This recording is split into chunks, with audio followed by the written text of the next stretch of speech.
menyakiti dan mencaci maki kaum muslimin. Ma'asyiral muslimat yang dimuliakan Allah Subhanahu wa taala, dalam kehidupan manusia sehari-hari, maka kita lihat bahwa manusia itu di antara mereka ada yang bisa menjaga lisan, ada yang tidak bisa menjaga lisan.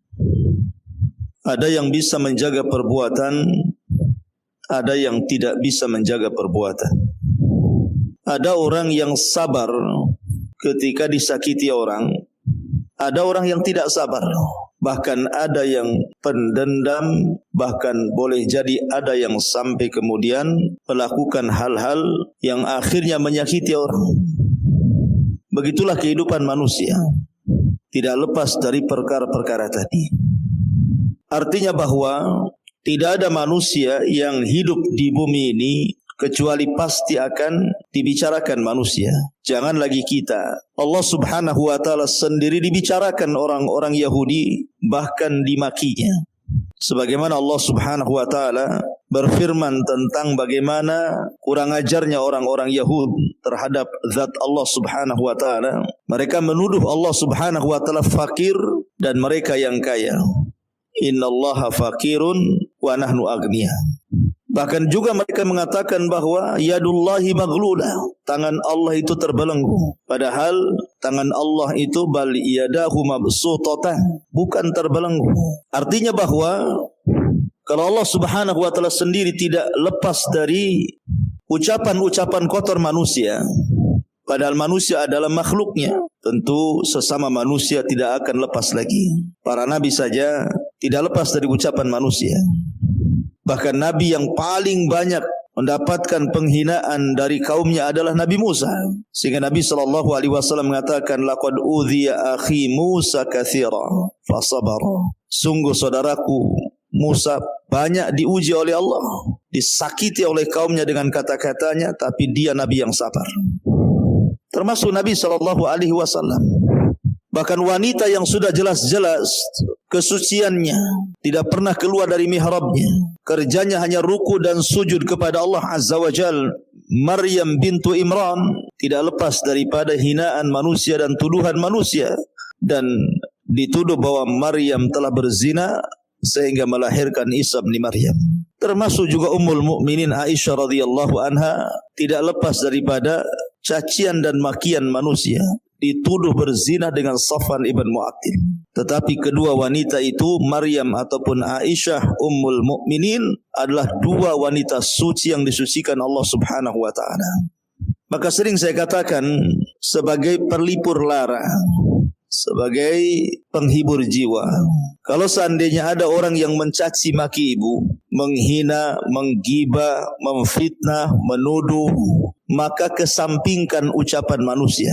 Artinya jangan pedulikan ucapan manusia. Buang ucapan manusia ke belakang punggung.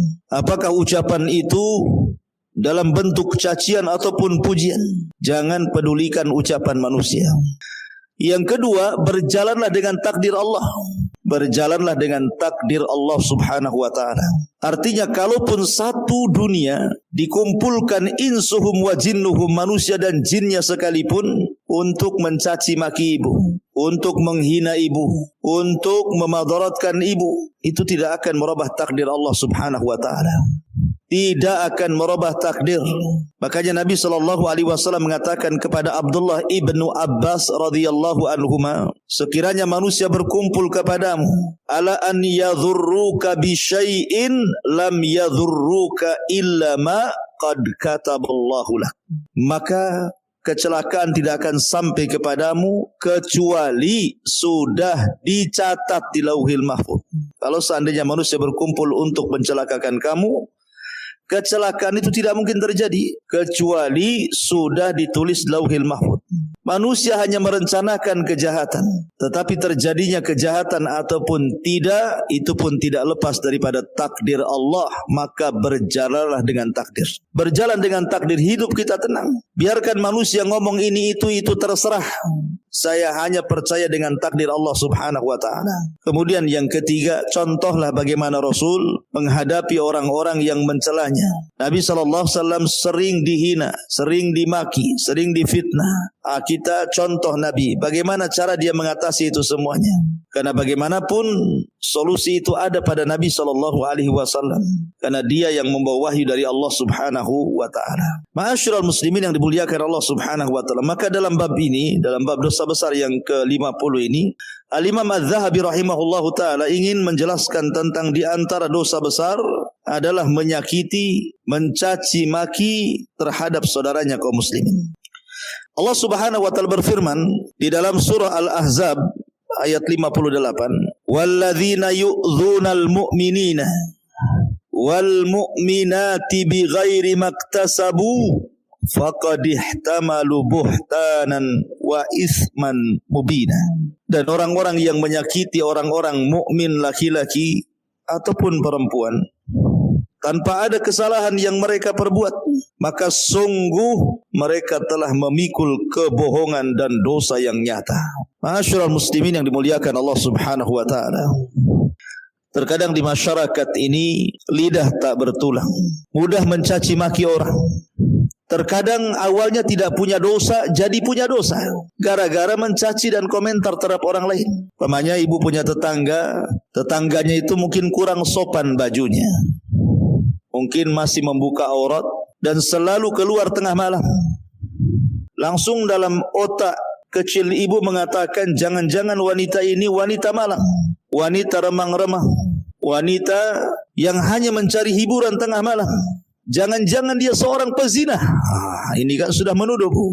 Maka ini masuk dalam kategori menyakiti dan mencaci maki, dan ini termasuk dosa besar. Kita tidak bisa menghukumi manusia hanya gara-gara pakaian dan hanya gara-gara keluar malam.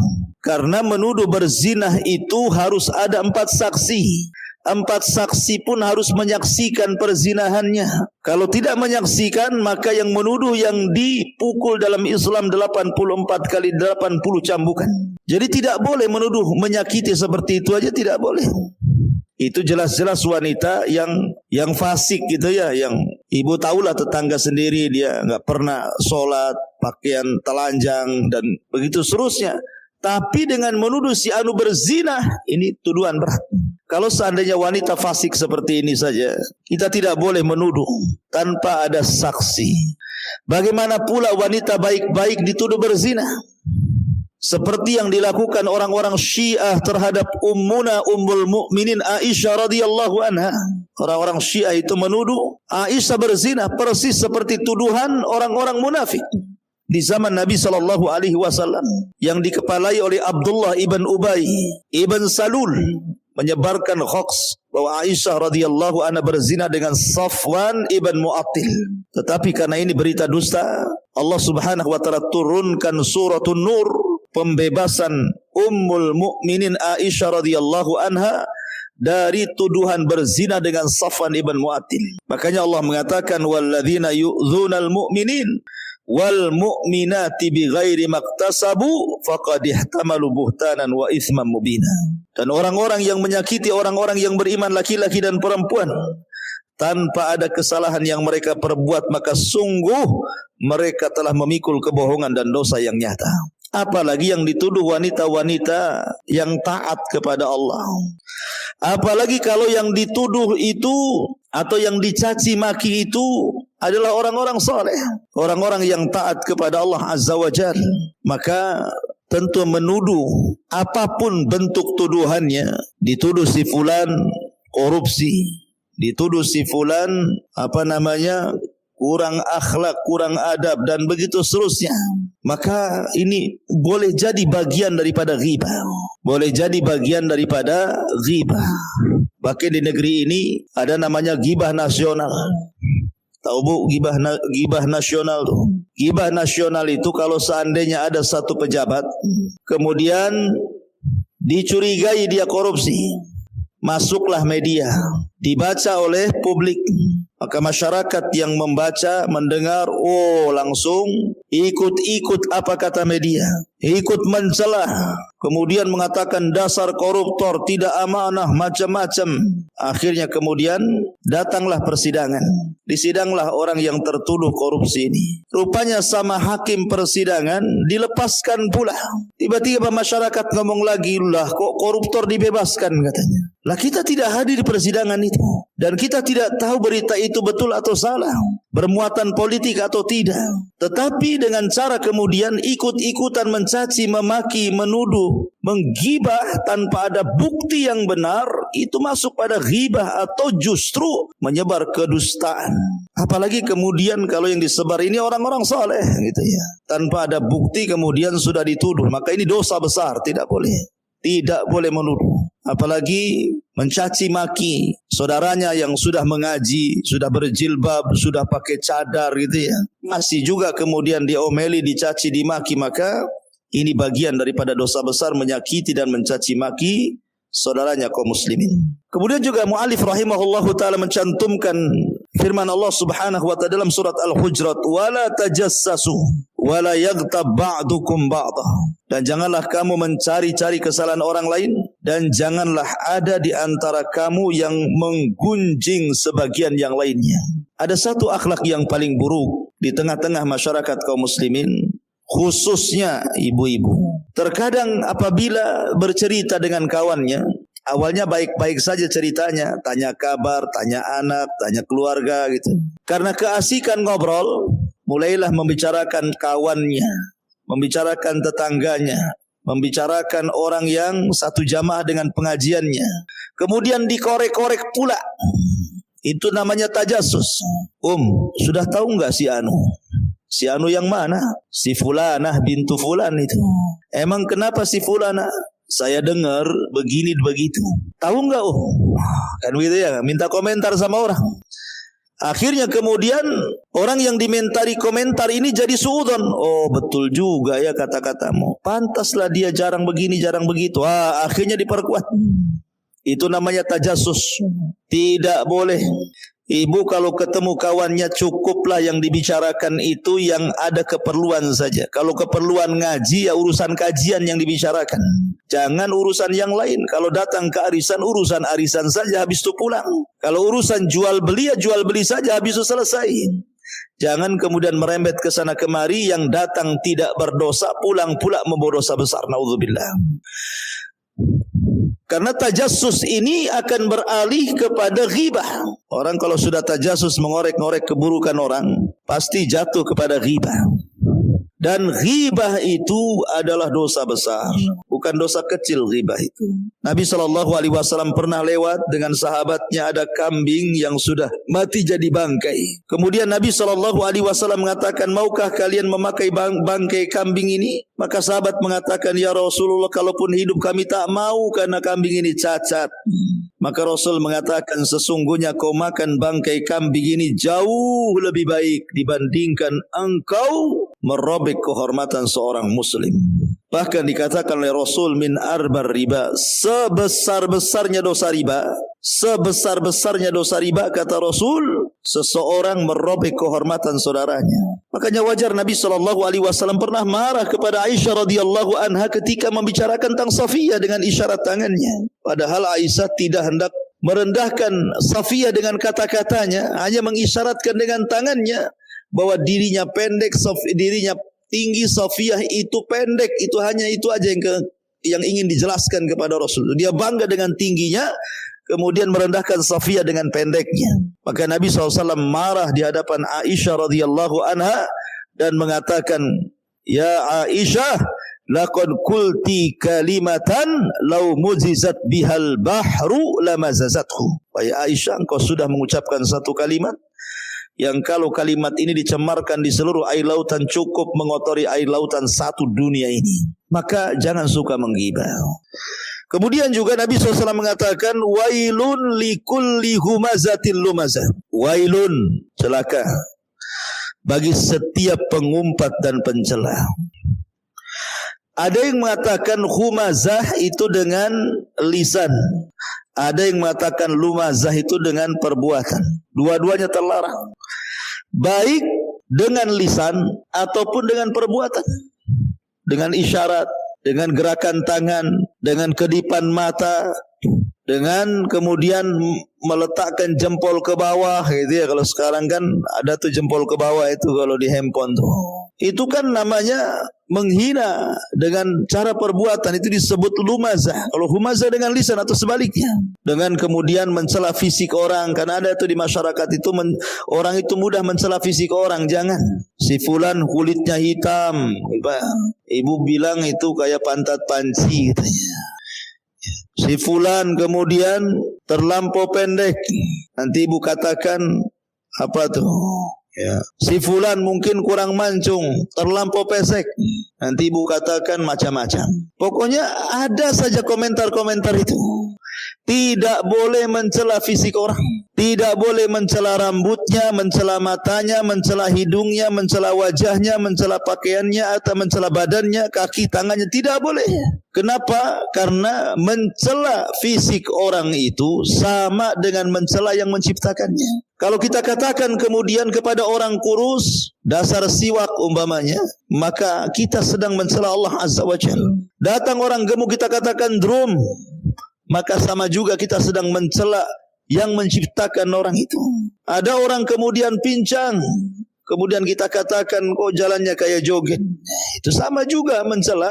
Siapapun yang mencela fisik orang itu sama dengan mencela yang menciptakannya. Ingat, dari seluruh makhluk itu yang paling indah itu manusia, ciptaannya dibandingkan makhluk Allah yang lainnya.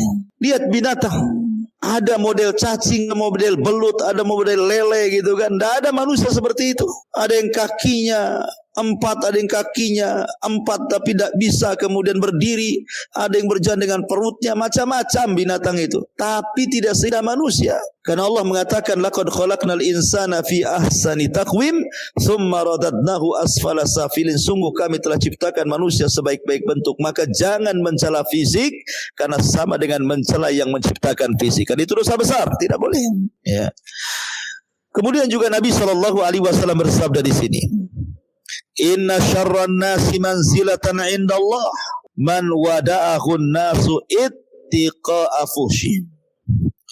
Sesungguhnya sejelek-jelek kedudukan manusia di sisi Allah adalah orang yang ditinggalkan manusia karena takut akan kejahatannya. Subhanallah.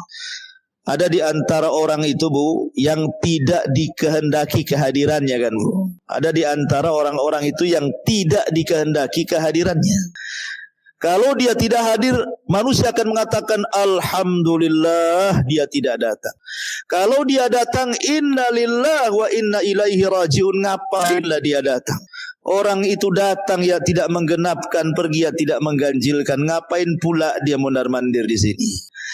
Jadi ada orang-orang yang tidak diharapkan perkumpulannya, benci orang kalau dia hadir, dan suka kalau dia tidak ada. Lah itu seburuk-buruk manusia, Bu. Kalau ibu kemudian dibenci kehadirannya, ibu kemudian dipuji ketidakhadirannya, orang mengucapkan alhamdulillah, berarti memang ibu ini seburuk-buruk orang. Karena Rasul yang mengatakan sesungguhnya sejelek-jelek kedudukan manusia di sisi Allah adalah orang yang ditinggalkan manusia karena takut akan kejahatannya. Dan itu bukti ukubah yang disegerakan di dunia. Karena kalau orang suka berbuat jahat, maka dijauhi manusia. Kata Nabi SAW, ada 2 dosa yang akan disegerakan azabnya di dunia sebelum akhirat. Salah satunya al-baghyu, kezaliman, kejahatan. Suka menyakiti orang dengan lisannya, dengan perbuatannya, dengan isyaratnya. Akhirnya Allah bayar cash. Manusia benci sama dia sehingga manusia mendoakan keburukan kepadanya. Mudah-mudahan cepat mati orang kayak gitu. Kalau dia tak mati-mati, memanglah orang jahat itu usianya panjang, Ustaz. Kalau orang baik itu cepat mati katanya. Didoakan 100 orang tak mati-mati pula itu, Ustaz. Nah, jadi Allah berikan cash berupa apa? Hati manusia tidak condong dengan dia, enggak suka dengan dia. Rasul mengatakan innallaha yubghidul fahishal badhi. Sesungguhnya Allah murka kepada orang yang jahat dan mulutnya lancang. Di masyarakat ini ada orang kalau sedang emosi, itu kata-kata yang keluar itu 1 bonbin, Bu, keluar. Mulai dari kaki 4 sampai kaki 2. Kalau kaki 3 minuman, Bu. Jadi ada orang yang kalau lagi emosi itu pula yang keluar dimaki-maki orang itu. Andai kata pun seandainya binatang yang paling indah lah menurut ibu apa gitu kan. Mungkin ibu suka piara kucing, ada kucing Angora Persia gitu yang cantik-cantik. Kemudian lagi marah, oh dasar Persia kamu. Dasar Anggora umpamanya kan. Kita tidak mengatakan babi anjing yang sudah jelas-jelas najis. Itu saja tidak bisa manusia itu dikatakan kucing Anggora. Karena manusia jauh lebih baik dibandingkan kucing. Ngapain pula kemudian manusia disamakan dengan kucing, dengan ayam, dengan buaya, dengan macam-macam gitu ya.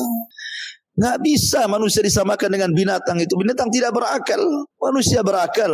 Maka ada orang-orang itu yang fahishal badi gitu ya, orangnya jahat, mulutnya lancang, nggak pernah direm. Kalau ngomong itu asal ngomong saja. Ya. Semua keluar, makhluk-makhluk halus saja dikeluarkan. Oh dasar setan, kuntilanak, genderuwo semua keluar. Ya. Maka yang seperti itu termasuk badi. Kemudian Nabi SAW mengatakan, ibadallah innallaha wadu'al haraj illa man iktarasa irdi akhihi fadhaka alladhi haraja au halak. Wahai hamba Allah, sesungguhnya Allah memperingatkan dosa kecuali orang-orang yang telah melanggar kehormatan saudaranya. Maka yang demikian itulah orang-orang yang telah berbuat dosa atau telah celaka. A'udzubillah. Dan Nabi mengatakan kullul muslim ala muslim haram irduhu wa maluhu wa damuhu at-taqwa huna bihasbi imri'in minasyarri an yahkira akhahul muslim. Kata Nabi SAW, setiap muslim terhadap muslim yang lainnya itu harus dilindungi kehormatannya, hartanya dan darahnya. Takwa itu di sini cukuplah bagi seorang muslim itu dikatakan telah berbuat jahat apabila dia merendahkan saudaranya sesama muslim. Lihat bagaimana Islam memerintahkan kita untuk menjaga kehormatan orang. Sebab cukuplah orang itu dikatakan orang jahat ketika dia merendahkan saudaranya. Jangan merendahkan saudaranya. Karena ada di masyarakat kita ini yang mudah merendahkan karena dia merasa lebih kaya, tetangganya lebih miskin, maka direndahkan dengan cara terkadang dengan lisannya atau dengan perbuatannya atau dengan barang-barangnya atau dengan pakaian dan tasnya. Ada orang yang merendahkan, kan orang merendahkan itu macam-macam. Ada dengan isyarat tangannya, ada dengan isyarat lisan dan juga matanya. Tidak bisa, ya. Allah itu sudah takdirkan kekayaan masing-masing. Tidak perlu membanggakan. Kalau Allah mau, Allah buat anda miskin sesaat. Kalau Allah mau juga anda bisa Allah buat kaya sesaat. Biyadihil muluk, di tangan Allah lah kerajaan. Yu'tillahu man yasha. Allah memberikan kepada yang dikehendakinya dan Allah menghancurkan juga kepada orang yang dikehendakinya. Tidak perlu kemudian merendahkan orang, ya. Al-muslimu akhul muslim la yadhlimuhu wa la yakhdhuluhu wa la yahkiruhu bihasbi imri'in minasyarri an yahkira akhul muslim. Seorang muslim itu bersaudara tidak boleh berlaku zalim, tidak boleh menelantarkan, tidak boleh merendahkan. Cukuplah seorang muslim itu dikatakan berbuat jahat apabila dia merendahkan saudaranya. Kemudian Allah Subhanahu wa taala mengatakan, innal ladzina yuhibbuna an tashi'al fahishatu fil ladzina amanu lahum adzabun alim fid dunya wal akhirah. Sesungguhnya orang-orang yang ingin agar perbuatan yang sangat keji, berita bohong tersiar di kalangan orang-orang beriman, maka mereka mendapatkan azab yang pedih di dunia dan juga azab di akhirat. Jadi tidak boleh ibu menyebarkan hoax. Makanya kalau ibu pegang handphone, hati-hati jangan asal copy paste. Cross check dulu beritanya. Layak nggak di-share atau tidak? Layak nggak di-share ke grup atau tidak? Ya, apalagi sudah jelas-jelas isinya itu berita bohong, berita cacian, makian kepada kaum muslimin, sesama kaum muslimin. Tidak perlu disebarkan beritanya. Ya, karena ibu-ibu ini itu biasanya sudah dengar nggak ya? Enggak. Mau dengar, tapi tolong ya jangan ceritakan sama orang ya. Kan gitu ya ibu ya. Itu senjata ibu-ibu kan begitu. Jangan ceritakan kepada orang. Nanti yang Ibu ceritakan, ngomong lagi ke yang lain. Kamu jangan ceritakan sama orang. Aku baru dapat berita nih. Bagus beritanya katanya. Yang ini juga sama. Jangan ceritakan sama orang. Satu kampung akhirnya bilang jangan ceritakan sama orang padahal sudah tahu semua. Lah ini namanya menyebar namanya ya. Tidak boleh menyebar. Biasakan amanah mendengar dan amanah lisan. Cukuplah ibu sendiri yang mendengar. Kalau perlu bu hapus memorinya. Lupalah.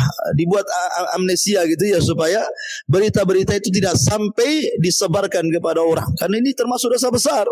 Ya, ma'asyiral muslimin yang dimuliakan Allah Azza wa Jalla. Karena saking mudahnya lisan ini menyebarkan berita, terkadang tidak sadar kalau dia sedang melakukan dosa besar. Harusnya tugas seorang muslim itu menutup aib seorang muslim.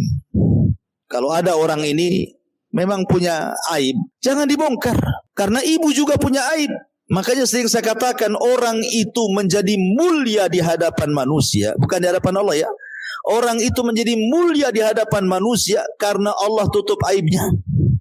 Kalau seandainya Allah bongkar aibnya itu, tidak ada manusia yang memuliakan manusia. Yang ada manusia menaruh pasir di kepala manusia. Tapi karena Allah tutup aib kita, makanya manusia masih hormat sama kita. Kalau Allah buka aib kita, Allahu a'lam, boleh jadi manusia mencaci maki kita. Oleh karena itulah maka biasakan menutup aurat orang lain supaya Allah tutup aurat kita. Terbiasalah menutup aib orang lain supaya Allah berusaha menutup aib kita, supaya manusia tidak tahu dan kita bisa bertobat kepada Allah Subhanahu wa taala. Kemudian Rasul mengatakan sibabul muslimina fusukun wa qitaluhu kufrun. Mencela seorang muslim adalah kefasikan, sedang membunuhnya adalah kekufuran. Bahkan mencela seorang muslim itu hakikatnya dia sedang membunuh pelan-pelan. Betapa banyak orang yang kemudian tadinya sehat gitu ya, tiba-tiba kemudian darah tingginya naik, gulanya naik, kolesterolnya naik gara-gara dicela orang. Jadi orang yang mencela itu sesungguhnya sedang membunuh saudaranya pelan-pelan itu. Karena tidak semua orang yang dicela, dicaci, dimaki, digibah, difitnah itu kuat gitu. Banyak yang tidak kuat, banyak yang tumbang. Ya, maka hakikatnya mencela itu membunuh pelan-pelan. La yadkhulul jannah man la ya'man jaruhu bawa'iqah. Tidak akan masuk surga bagi orang yang tetangganya merasa tidak aman dengan kejahatannya. Bahkan Rasul mengatakan wallahi la yu'min 3 kali, demi Allah tidak beriman, tidak beriman, tidak beriman. Ketika sahabat berkata siapa Rasul yang tidak beriman, kau sebut 3 kali itu, Rasul mengatakan alladzi la ya'man jaruhu bawa'iqah. Tetangganya tidak merasa aman karena gangguan tetangganya. Intinya bahwa mu'alif rahimahullahu ta'ala kemudian melanjutkan dalil-dalilnya tentang tidak boleh seseorang itu mudah mencaci memaki sampai kepada orang yang sudah mati, bu, tidak boleh caci. Umpamanya orang yang mati ini memang jahat lisannya ketika masih hidup, jahat perbuatannya ketika masih hidup, tapi kalau sudah mati jangan kemudian dicaci maki. Karena Rasul yang mengatakan la tasubbul amwat fa innahum qad afdau ila ma qaddam. Jangan kalian mencela orang-orang yang telah meninggal dunia, karena sesungguhnya mereka telah menemukan apa yang telah mereka persembahkan kepada Allah. Mereka sudah dapat balasan dari apa yang mereka lakukan. Kenapa kita sibuk orang yang hidup mencaci maki kepada orang yang mati? Mereka sudah bertanggungjawabkan di hadapan Allah. Jadi tidak perlu dicaci maki lagi. Kalau orang yang mati saja tidak boleh caci maki, apalagi orang hidup, gitu maksudnya ya. Makanya tidak boleh mudah menuduh, karena terkadang tuduhan itu tidak benar. Sebagaimana Rasul kalau orang mengatakan kepada saudaranya hei kafir, boleh jadi kekafiran itu akan kembali kepada yang mengucapkannya. Karena hakikatnya orang yang menuduh itu, bu, dia tidak punya apa yang ibu punya. Jadi kalau ada orang mencela ibu, hasad dengan ibu, hakikatnya dia tidak punya yang ibu punya, makanya dia iri hati, kemudian hasad dan mencela ibu. Karena tidak punya itulah dia mencela. Akhirnya artinya orang yang mencela itu orang fakir, sehingga dia mencela orang lain dengan hasadnya. Makanya sekali lagi Nabi SAW mengatakan la khaira fiha hiya min ahlin nar. Tidak ada kebaikan bagi wanita yang suka mencaci maki tetangganya, bahkan dia termasuk penduduk neraka. Wallahu alam. Ini di antara pembahasan al-kabair, dosa besar yang ke-50. Baik.